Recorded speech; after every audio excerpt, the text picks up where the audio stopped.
Fala pessoal, bom dia. Vamos falar aí de História 2, capítulo 19, a Revolução Chinesa, né? A Guerra Fria, mais o caso específico da Revolução Chinesa. Vou comentar algumas coisas em geral aí, a gente vai também dar uma lida no capítulo. O livro já abre perguntando se você conhece a expressão culto à personalidade e se já ouviu a clássica frase Elvis não morreu. Isso tudo para mostrar que o líder da Revolução Chinesa, o principal líder, não o único, né, da Revolução Chinesa, que foi o Mao Tse-tung, ele, assim como Stalin, deu início a uma política de culto ao líder, né, e fez uma revolução cultural na China, né, que está retratada em alguns filmes como Balzac e a Costureirinha Chinesa, um filme antigo, né, que mostra aí a revolução cultural do Mao Tse-tung na China. Ok? Vamos ver aí um pouco de como é essa história da China, de como ela se tornou comunista e tal. Bom, a China, todos sabem, é um dos grandes impérios da antiguidade. A gente, não, aliás, não sabe muito sobre a China, porque não sabe muito sobre a história do Oriente, de forma geral, mas a China ela foi dominada pelos europeus lá desde o século XV e XVI, no período das grandes navegações. Afinal, quando se fala em especiarias das Índias, naquele contexto, não está se falando apenas da Índia, né, do atual país Índia. A gente está falando de toda aquela região ali do Extremo Oriente, inclusive da China. E a China foi uma das regiões de maior interesse dos europeus, porque tinha produtos muito exóticos e tinha uma cultura muito exótica, muito diferente de tudo aquilo que o europeu já estava acostumado. Ela resistiu bastante à dominação europeia, né? Os ingleses fizeram de tudo para dominar a China, inclusive fizeram comércio do ópio, né? Para viciar a população nessa droga e ganhar dinheiro às custas do comércio desse produto. E a China lutou, né, ao longo de todo esse período contra a dominação estrangeira, até que teve todo um processo lá do século XIX que a gente viu do imperialismo, né, na África, na Ásia, e a China meio que passou, como é que eu posso dizer, não passou sem ser afetada, mas foi afetada pelo processo imperialista, mas foi afetada de forma que ela conseguiu protagonizar, digamos, uma resistência bastante efetiva contra a dominação europeia. Isso fez com que no século XX houvesse, no iníciozinho do século XX, houvesse um sentimento nacionalista na China que vai acabar com esse império que acabava não conseguindo dar conta de manter o país independente e vai proclamar a república na China, né? E a partir daí a gente vai ver que a China vai se dividir em dois grupos, os comunistas e os nacionalistas. E esses dois grupos vão disputar o poder até que, no contexto da Segunda Guerra Mundial, o Japão invade a China. E aí, em torno de um inimigo em comum, comunistas e nacionalistas se juntam contra a expulsão dos japoneses, né? Mas logo depois do fim da guerra, da Segunda Guerra Mundial, a China vai passar pela Revolução Comunista de 1949 e vai se tornar, né, o país comunista aí que é digamos, o símbolo do comunismo no mundo, já que a União Soviética não existe desde a década de 90. E a China continua lá firme, forte e comunista, graças à Revolução Cultural, enfim, e à Revolução Comunista como um todo. Então vamos dar uma lida aí, eu vou parando e vou explicando, ok? A China foi um dos países mais atingidos pelas ações das potências industrializadas europeias no século XIX. Após as guerras do ópio, nas décadas de 1840 e 1860, o Império Chinês sofreu um extenuante definhamento e teve seu vasto território dividido entre Inglaterra, França, Rússia, Alemanha, Estados Unidos e Japão. Ainda que setores da sociedade tenham lutado contra a presença estrangeira em movimentos como a Revolução Taiping e a Guerra dos Boxers, a China viveu anos de exploração e de soberania esfacelada. No início do século XX emergiu um novo movimento liderado pelo médico Sun Yat-sen, né? Eu comi o ponto aí. Foi fundado o Kuomintang, ou Partido Nacionalista, que lutava aí pela independência da China, né? pela efetiva independência da China, que já era de fato independente, mas na prática ela vivia sob o domínio de estrangeiros. Com um programa de caráter anti-imperialista que visava expulsar os estrangeiros e resgatar a soberania nacional, democrático e reformista, o Kuomintang foi bem sucedido em fraturar os alicerces do império. Tanto que em 1911 para 1912, seus partidários tomaram Pequim, obrigando o imperador a abdicar do trono. Então a China tornou-se uma república. No entanto, a nova realidade política não se traduziu em melhorias imediatas, né? A economia chinesa ainda era muito dependente do capital estrangeiro. Além disso, disputas entre governo e as forças regionais, os chamados senhores da guerra, mantiveram o país mergulhado na instabilidade. A situação ficou ainda mais dramática quando o território foi invadido pelos japoneses durante a Primeira Guerra Mundial e depois também na Segunda Guerra, a gente vai ver. Em 1921 foi fundado o Partido Comunista Chinês, muito por conta até do sucesso da Revolução Russa de 1917, por Mao Tse-tung, Chun Enlai e Lin Biao. Nitidamente urbano e formado sobretudo por intelectuais, estudantes e operários, o Partido Comunista Chinês conviveu de forma harmoniosa com os nacionalistas, isso no início, né? Pelo menos até 1925, quando Sun Yat-sen morreu. Ocupou seu lugar o general Chiang Kai-shek, que derrotou os senhores da guerra e unificou o país sob seu governo. No entanto, por estar aliados a banqueiros de Xangai, Chiang Kai-shek provocou uma alteração na relação com o Partido Comunista Chinês, passando a perseguir seus integrantes. O Kuomintang tornava-se anticomunista. Então, né, como vocês estão vendo aí, o Partido Nacionalista Chinês, por ser financiado por banqueiros de Xangai, eles acabaram se tornando anticomunistas. E aí, essa convivência que até 1925 era pacífica, depois passou a ser, digamos, conturbada.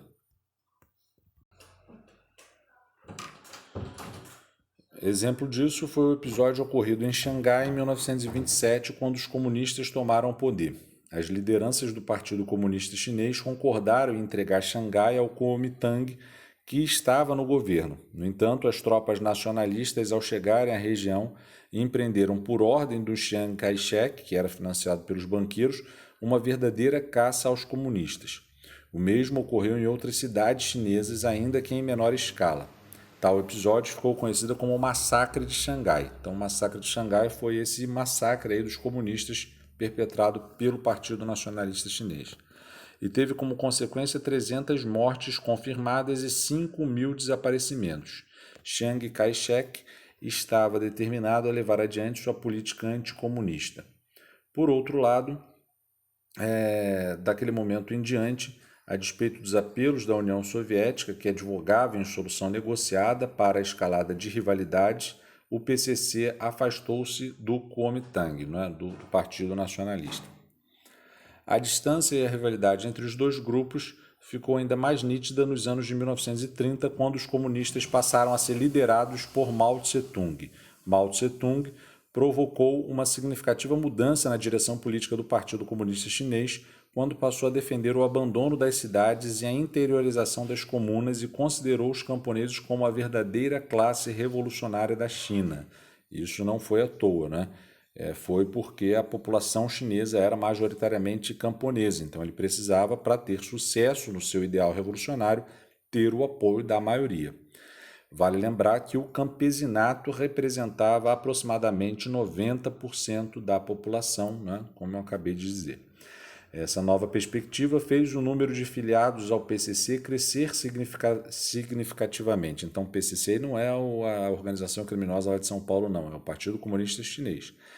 Isso significou que as populações rurais passaram a apoiar os comunistas na sua luta contra os nacionalistas do Kuomintang, agora identificados com os interesses dos grandes latifundiários e dos grupos armados que impunham um verdadeiro regime de terror nos campos. Na cidade de Junxin, província de Jiangxi, Mao Tse-tung fundou o primeiro estado dentro do estado, adotando um sistema semelhante ao dos sovietes, aqueles conselhos de trabalhadores que existiam lá na Rússia, né, e que foram tão importantes para a Revolução Russa. Com isso, colocou em prática o programa de reforma agrária, beneficiando o campesinato, né, e essa foi uma das grandes razões que deu ao Mao Tse-tung um grande apoio popular. O governo de Chiang Kai-shek rejeitou as medidas implementadas por Mao Tse-tung e tratou de retaliar. Apoiado por peritos militares alemães e dispondo de armas modernas, o Kuomintang, o Partido Nacionalista, avançou sobre Kiangsi, venceu os comunistas e fechou um cerco em torno de 180 mil homens do Partido Comunista. 100 mil deles conseguiram furar o bloqueio para seguir em 1939 com Mao Tse-tung até o norte do país e fundar uma nova república. Esse é um dos episódios mais interessantes da Europa, da história, da onde saiu a Europa, meu Deus. Porque cerca aí de 5 mil pessoas, cerca de 180 mil pessoas, marcharam por cerca de 5 mil quilômetros para atravessar a China, num dos eventos aí mais dramáticos, e inclusive porque 80 mil pessoas, cerca de 80 mil delas, morreram. Isso foi a longa marcha. Foi mais de 5 mil quilômetros atravessando montanhas e desertos, com o objetivo de estabelecer uma nova base de operações em Yan, no norte do país. Em 2 anos de marcha, 80 mil homens pereceram. Os remanescentes, no entanto, acabaram por formar uma força militar bastante endurecida. O episódio serviu também para fortalecer a liderança de Mao Tse-tung entre os membros do Partido Comunista Chinês. Em meio aos antagonismos entre comunistas e nacionalistas, a China teve a região da Manchúria ocupada pelos japoneses em 1931, e foi isso que, como eu disse, fez com que nacionalistas e comunistas acabassem se aliando por um período. Por lá foi fundado o Estado fantoche de Manchukuo, supostamente governado pelo último imperador chinês Pu Yi. Dali os nipônicos, sabe-se lá se eu estou pronunciando esses nomes direitos. Dali os nipônicos, no esteio de seu expansionismo totalitário, ocuparam militarmente toda a faixa oriental da China, incluindo Xangai e a capital Pequim. O inimigo estrangeiro alterou a relação entre o PCC e o Kuomintang. Comunistas e nacionalistas firmaram um acordo em 22 de setembro de 1937, pela qual os comunistas abandonaram seu projeto de um governo revolucionário, renunciando a insurgir-se contra o governo de Chiang Kai-shek. Então, os comunistas se comprometeram a não fazer uma revolução e a não se revoltar contra os nacionalistas. E os nacionalistas, por sua vez, assumiram o compromisso de não perseguir mais os comunistas. Por outro lado, o general comprometeu-se a suspender as perseguições de caráter anticomunista. Ambos passaram a lutar contra o inimigo comum, que no caso era o Japão. Era o início da Guerra Sino-Japonesa. Nesse período, a relação entre o Partido Comunista Chinês, Mao Tse-tung, e a população campesina chinesa solidificou-se em definitivo, pregando a reforma agrária e distribuindo terras aos trabalhadores rurais e, ao mesmo tempo, exortando a população a lutar contra os japoneses. Mao Tse-tung atraiu cada vez mais a simpatia dos chineses, que contou ali com reforma agrária e com uma liderança para lutar contra os japoneses. E a China meio que viveu boa parte da sua história nessa sua rivalidade com o Japão e na luta contra o Japão. A figura e a retórica de Mao, associada à disciplina das tropas comunistas, abalavam cada vez mais a autoridade de Chiang Kai-shek. Tanto que, em 1945, após a rendição japonesa na Segunda Guerra Mundial e a consequente desocupação do território chinês, a frágil aliança entre comunistas e nacionalistas se rompeu mais uma vez. Contudo, o Partido Comunista estava muito mais forte e organizado, e a partir de ofensivas bem estruturadas, retomou o projeto de tomada de poder. Nem mesmo a ajuda estadunidense aos nacionalistas conseguiu frear os comunistas. Em outubro de 1949, deu-se o golpe final.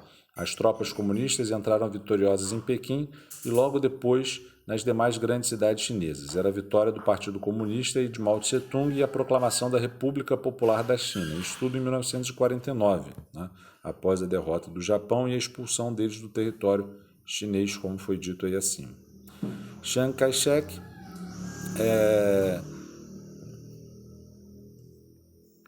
me perdi aqui. Chiang Kai-shek, as demais lideranças do Kuomintang, do Partido Nacionalista, e centenas de empresários ligados àquele partido fugiram para a ilha de Formosa, atual Taiwan, onde fundaram a República da China de orientação nacionalista.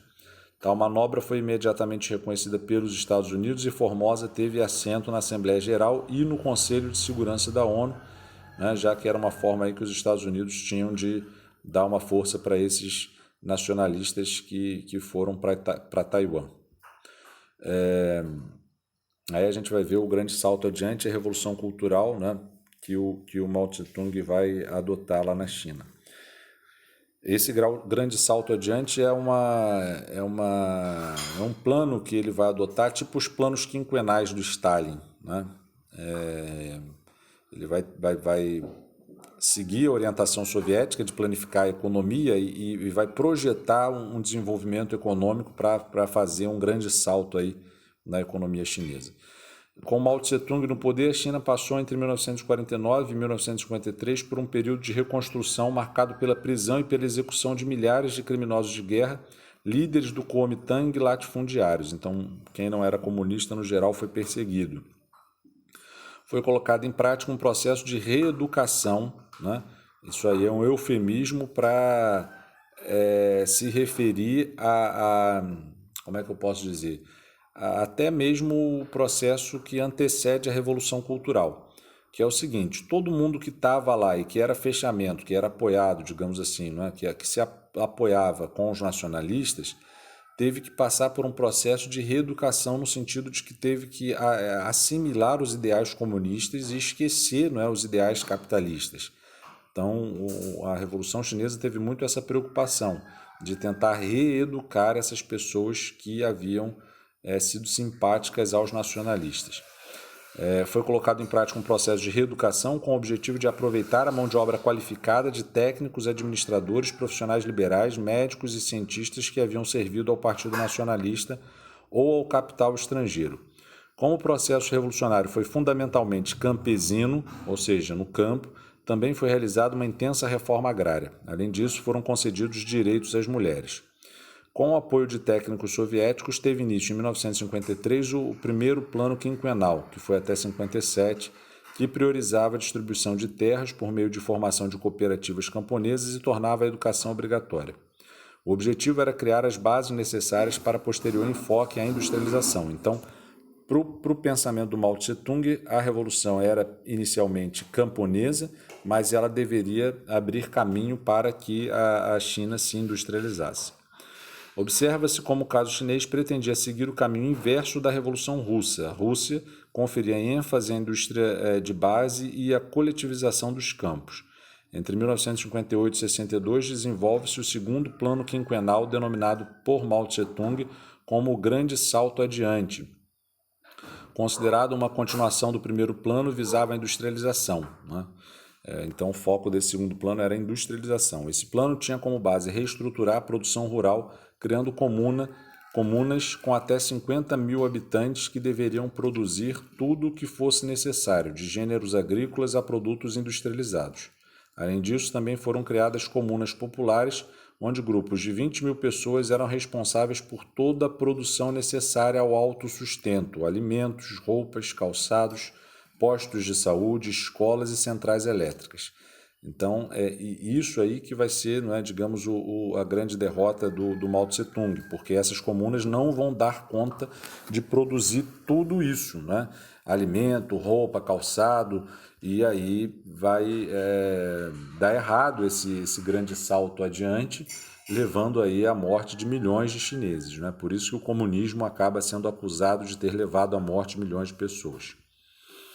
O que não invalida também a crítica do comunismo ao capitalismo, né, pessoal? O grande salto foi um fracasso que resultou em aproximadamente 30 milhões de vítimas, a maioria delas de fome, como eu disse agora, né, há pouco.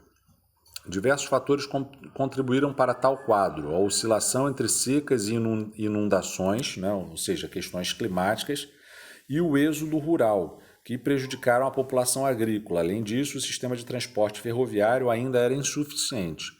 Outro fator foi decisivo para o fracasso do grande salto adiante, a saída de técnicos soviéticos da China e a suspensão dos acordos econômicos com a União Soviética. Isso ocorreu porque a relação entre os dois países vinha se deteriorando, já que a China conduzira seu processo revolucionário de forma independente de Moscou, né?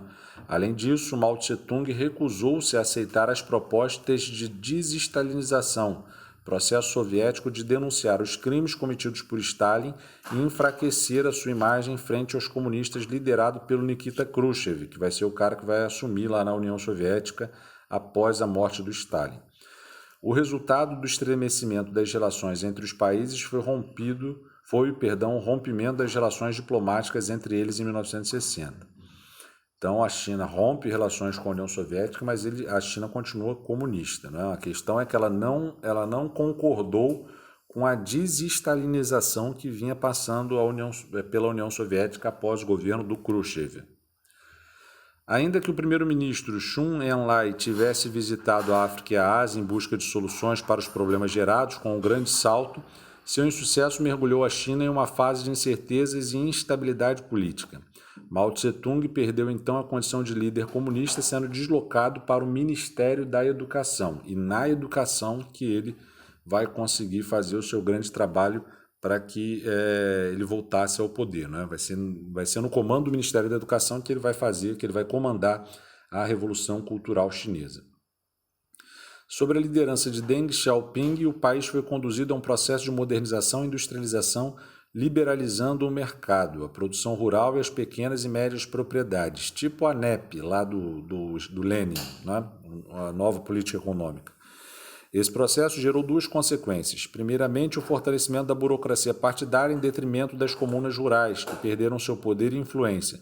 Em segundo lugar, o aparecimento de fortes contrastes sociais entre aqueles que enriqueciam com as reformas liberais e aqueles que eram mantidos à margem do crescimento econômico. Por isso, setores do Partido Comunista Chinês passaram a criticar a extensão das reformas liberalizantes. Mao Tse-tung aproveitou-se da situação e passou a incitar estudantes e camponeses a se revoltar contra as diretrizes partidárias, alegando que o pensamento burguês retornara à China e representava uma ameaça à revolução. Então o Mao Tse-tung, sob o comando do Ministério da Educação, conseguiu, incitar os estudantes a se voltar contra o Partido Nacionalista. Em 1966, na Universidade de Xangai, surgiu o primeiro núcleo da Guarda Vermelha, influenciado pelo Mao Tse-tung e liderado pelo Lin Biao. Esses grupos reproduziram-se rapidamente e logo atingiram as comunas rurais, onde estouraram conflitos com dirigentes comunistas locais. Tinha início a Revolução Cultural, campanha político-ideológica que reconduziu Mao Tse-tung ao poder. De caráter radical e violento, a Revolução Cultural expurgou dissidentes, afastou dirigentes, professores e autoridades que eram considerados focos do pensamento burguês ou suspeitos de lealdade ao regime. E a Revolução Cultural destruiu até mesmo instrumentos musicais, né? Eu lembro, por exemplo, desse filme que eu comentei lá no início, a Balzac e a Costureirinha Chinesa, que tem uma cena em que os chineses entram lá na casa do Balzac e ele tocava violino e eles pegam o violino do cara, não lembro se era violino ou outro instrumento, mas enfim, e quebram, né? Porque consideravam que esses instrumentos eram parte do Ocidente, da cultura burguesa. Então a Revolução Cultural foi bastante radical e combateu tudo aquilo que não era chinês. Além disso, foi montada uma ampla estrutura de propaganda que transformou Mao Tse-tung em um líder inquestionável. Desde então, passou a ser chamado de o Grande Timoneiro, prova de que o processo também tratou de culto à personalidade do líder, né, tal como Stalin fez lá na União Soviética. A China pós-Mao Tse-tung. O afastamento em relação à União Soviética e a postura de negociar a paz no Vietnã possibilitaram a China iniciar negociações diplomáticas com os Estados Unidos. Assim, em 1971, foi aceita na ONU no lugar de Taiwan, ocupando o assento permanente no Conselho de Segurança daquele organismo.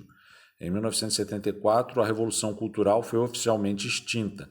Em 1976, morreu o grande timoneiro Mao Tse-tung, abrindo espaço para o retorno de Deng Xiaoping ao país e ao poder. Com seu retorno, emergiu um novo processo de liberalização e modernização conhecido como as 4 modernizações: indústria, agricultura, defesa e tecnologia. Os representantes mais radicais, líderes formados no decorrer da Revolução Cultural, são afastados do poder, sendo muitos presos ou mesmo executados, né? Então, aqueles comunistas mais radicais acabaram sendo executados. Inúmeras reformas econômicas foram postas em práticas. foi desarticulado o coletivismo integral das comunas populares, estabelecendo-se o livre mercado para os produtos rurais e retornando com a produção de base familiar. Liberalizadas as pequenas e médias empresas urbanas e foram criadas as zonas econômicas especiais, a partir de 1984, nas quais capitais estrangeiros poderiam investir na produção industrial, em serviços e no comércio. Então, a China passou por uma liberalização, né, que aceitou até mesmo investimento de capitais estrangeiros. Na década de 1990, não obstante a forte repressão política e a censura aos meios de comunicação e à produção intelectual, a China obteve grandes índices de crescimento econômico. Em 1997, um acordo com a Inglaterra determinou a devolução à China de Hong Kong, que passou a gozar de um estatuto econômico próximo às zonas especiais, as zonas econômicas especiais, com relativa autonomia administrativa. Atualmente, a aproximação China-Estados Unidos é uma realidade, mas a política externa chinesa vem se confrontando cada vez mais com a grande potência mundial, principalmente no tocante às questões asiáticas. A autonomia de Taiwan é um exemplo disso. Além das questões das empresas chinesas, que em alguns casos têm barrado ou chegado próximo de barrar as empresas americanas e tem levado a um conflito aí comercial entre os Estados Unidos e China. Recentemente, uma aproximação com a Rússia vem sendo visto como uma tentativa de criar um bloco euroasiático que contrabalançaria com o poder militar da OTAN e criaria condições de enfrentar no campo econômico o capitalismo ocidental. Então, essa aliança entre China e Rússia hoje tem sido vista com cada vez mais apreensão, justamente porque isso daria aos países comunistas, uma espécie de vantagem em relação ao capitalismo ocidental. Bom, é isso e eu fui.